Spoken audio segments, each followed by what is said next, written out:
So, hi everyone! So, welcome back sa ating lesson for today. And ngayon, continuation lang to ng ating topic before. So, this is part 2 of how to use Claude AI. So, before, we talk about the projects, the artifacts, the code, and now we're going to continue talking about customize. So, ano nga ba si customize? Yan. Pag sinabi natin customization, dito kasi isipin mo si Claude bilang isang AI employee wherein or virtual assistant siya na magiging useful siya para sa'yo para maging tama yung instructions, skills, and connections at memory. Okay? So, ang customization ay ang pag-set up ng Claude para mas maging consistent yung kanyang responses sa'yo kapag nag-utos ka. Okay? Halimbawa, kung ikaw ay isang salesperson, so yung salesperson na yun or real estate agent na yun, pwede mo siyang i-customize sa mga instructions. So later on, meron ako sa inyong ipapakita na instructions wherein para ma-customize mo yung command mo kay Claude. So para saan ba to? So para hindi ka na paulit-ulit, no? Kaya kailangan mo si customization or si customize kasi pwede mo siyang lagyan ng Taglish please, pwedeng professional tone, lagyan mo siya ng mga hook, at pwedeng para sa Filipino audience lang. So at least consistent yung command mo para sa kanya at para maging persuasive, no? Pwede mo rin ilagay yung mga preference mo sa customization. So mas consistent kasi ang output ni Claude kapag maganda ang customization mo. So let's move on with the skills. Okay? So, nakita naman ninyo yung skills dito, di ba? So, meron tayo kasing skills. Ano nga ba yung skills? Okay, pag sinabi natin skills, ito yung parang specializing, training your capabilities ni Claude. Tumutulong to kay Claude na gumawa ng isang particular type of work. So, halimbawa, isipin mo na meron kang iba't ibang employee. Meron kang marketing specialist, may data analyst ka na, may copywriter ka na, may document specialist, meron kang trainer, at isang real estate assistant. Alright? So, kung meron kang skill para sa Facebook marketing, kunyari, okay, pwede mong gamitin si Claude para gumawa ng iba't ibang klaseng skills. Halimbawa, Facebook ads, ad headlines, mga hooks, mga captions, mga target audience ideas, lead generation strategies. Pero kung ikaw naman ay isang real estate skill naman ang gusto mo, pwedeng property descriptions, or pwedeng buyer scripts, pwedeng follow-up messages, sales presentations, so object handling or client FAQs. So yun yung mga real estate skill na dapat ninyong tandaan. Pero wag mong iisipin na skills lang, ito, skills bilang extra features lang to ha. So isipin mo bilang isang repeatable expertise. So kapag meron kang task na ginagawa ng paulit-ulit, syempre magandang candidate yon para gawing skill or workflow. Okay? So yun yung tinatawag nating skill. So sana meron kayong natutunan at ma-apply nyo to kung real estate agent kayo or Facebook marketing company kayo or nag-start pa lang kayo. Next is, sabi natin, di ba, yung connector. Okay, ito, si connector. Yan. Ito si connector. So ngayon, pag sinabi naman natin connectors, ikinokonekta si Claude sa mga tools na pwede mong gamitin. So marami tayong mga tools na ginagamit, no? Kapag meron tayong gusto na natin gamitin si Claude. Halimbawa, depende kasi ito sa available integration sa Claude mo or sa Claude account or workspace mo. Pwedeng may connection ka para sa Google Drive, sa GitHub, sa Notion, other business tools. So ang idea is very simple lang. Claude plus yung data plus your tools, mas magiging more powerful si AI assistant.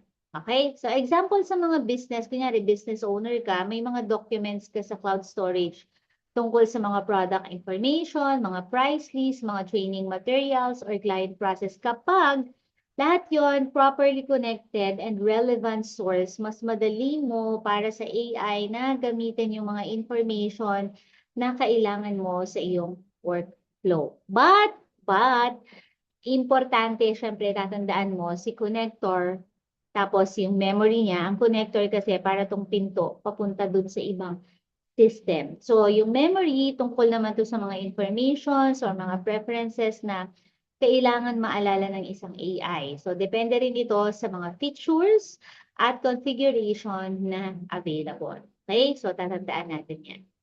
At pumunta naman tayo ngayon kay plugins. Ito, yan, si plugins. Give Claude role level expertise with plugins. So, ano ibig sabihin nun? Ito yung isa sa mga karagdagang capabilities or dagdag na capabilities. So, yung plugin naman ay parang pag-install siya ng additional capability sa isang system. Okay, ang simple analogy dyan, Claude is equals to smartphone. 'Di ba? May smartphone. So, kunyari si Claude, si smartphone yan, or iPhone, or Samsung. So, si plugins naman, siya naman si mga apps. Okay? So, yun yung mga dagdag na capabilities, yung mga apps natin. Yun yung analogy. Pag sinabi mong plugins, okay? Mga apps yun, katumbas yun yung app. Pag si Claude naman, siya si smartphone. So, kung kailangan mo ng mga specific functionality, pwede kang gumamit ng mga plug-in integration na pwedeng magbigay ng additional capabilities. Okay, kay Claude. So, kung ang workflow mo is example AI, tapos marketing, design, tapos data reporting. So, pwedeng kailangan mo ng iba't ibang tools para sa bawat stage. Okay, so gamitin mo lang lahat ng mga plugins na pwede mong gamitin doon sa workflow mo. Okay, so ano yung mga bottleneck sa workflow? Kung, alimbawa, pwede mong ask ng question, gamitin ko lahat ng plugins, di ba? Yun yung gusto mo. Pero, pwede mo siyang gawin na ano yung bottleneck sa workflow ko ang kailangan kong isolve. Alright? So then, saka ka pumili ng mga appropriate tool. Okay? Or mga plugins na pwede mong gamitin. Diba? Kunyari, kung gusto mo ng video, so marami tayong tools for video. Ganun siya. So, ganun yung parang analogy niya. Next naman is yung memory. Ayan, dito tayo kay memory. So, generate memory from chats. It allows Claude to generate memory from your chat. So, ano ibig sabihin nito? Para hindi ka pa ulit-ulit mag-explain, ang memory, ito to isa sa pinaka-useful concept to talaga kapag gumagamit ka ng mga AI regularly. So imagine mo na meron kang isang personal assistant talaga. So first day sinabi mo, I preferred English. So sa next day, please remember that I like professional but friendly content. So the next week naman, for my audience, make the language easy to understand. Pero alam mo ba, pag palagi mo ginagamit si Claude, magiging kilala ka na niya. Pag tinanong mo yung pangalan mo, tell about something, Marilyn pa sana. So, malalaman niya na kung ano. Kasi nga, palagi mo siyang ginagamit. So, kung meron kang appropriate memory capability at permission configuration, pwede mong gamitin yung relevant information sa future conversations mo. Okay, so possible examples ng mga useful preferences. Halimbawa, I preferred language o Taglish. Preferred tone mo, professional and friendly. Preferred audience mo, mga Filipino lang. Preferred content style, short, engaging, and actionable. Preferred platforms, gusto mo lang Facebook and TikTok. Preferred business workflows, pwedeng repeated formatting preferences. So, yun yung mga pwede mong gamitin, okay? So, memory should also contain mga useful, stable information and not everything about you. Kasi hindi mo kailangan i-save yung bawat conversation mo dito sa memory. Okay? So, ganito naman siya. Pag sinabi naman natin professional AI setup, kung gagawin natin itong simple framework, halimbawa, pag customization, paano ko gusto magtrabaho sa AI? Okay? Pag gusto mo naman ng skills, pwede mong sabihin anong specialized work ang kaya niyang gawin. Virtual assistant, web design ba, social media manager. Sa plugins naman, pwedeng additional capabilities. Ano yung additional capabilities na kailangan ko o kailangan ni Claude? Okay, sa memory naman, ano yung useful information or context na dapat niyang maalala? Okay?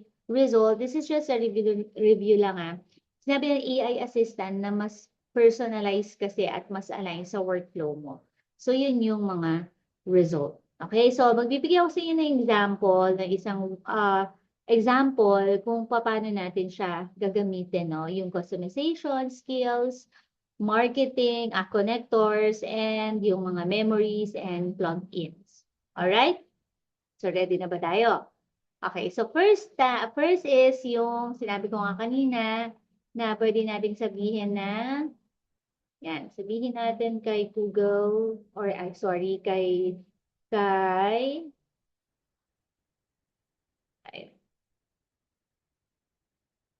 so pwede tayong, yan, pwede natin siyang say change.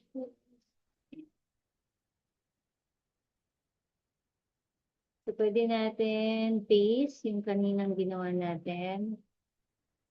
So, ayan na siya. Kasi meron ka nang na-customize mo na kung ano ba talaga yung gusto mong gawin, no? So, kung ikaw ay isang Facebook or real estate agent ka, pwede mo siyang i-customize yung workflow mo ng mga real estate agent lang. Okay? So, next one is, ito tayo. So, ayan na siya. Are we good? So, ayan siya.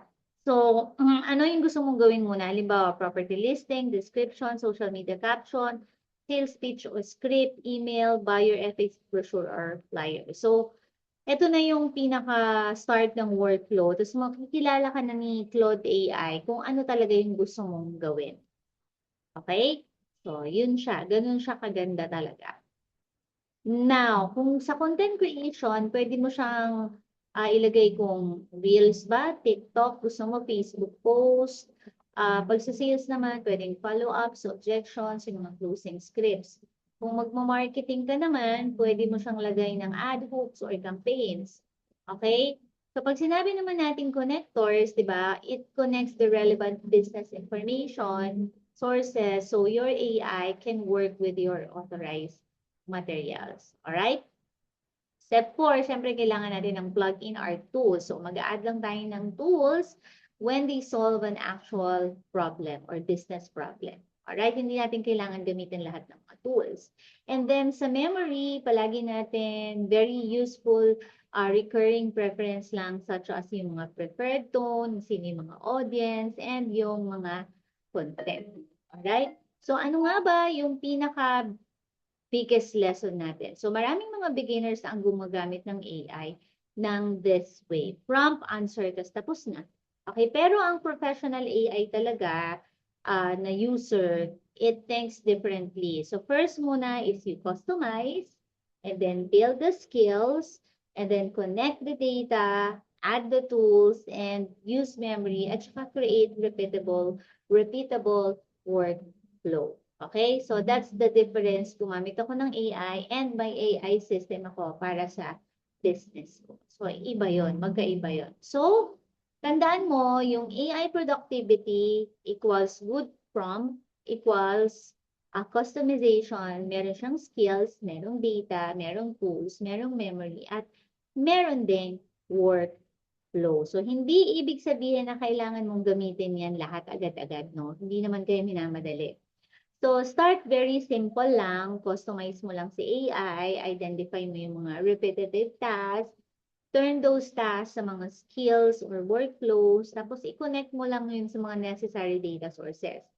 At use the memory for stable preferences at mga context. And then lastly, continuously improve your system. So, ang goal natin dito ay hindi lang dapat marunong ka sa AI, kung hindi, or marunong ka mag-prompt, dapat marunong ka rin mag-design ng iyong workflow. So, that's how AI becomes more than a chatbot. It becomes a digital assistant. It also becomes coach, content creator, researcher, and business support system. So, yan si Claude AI.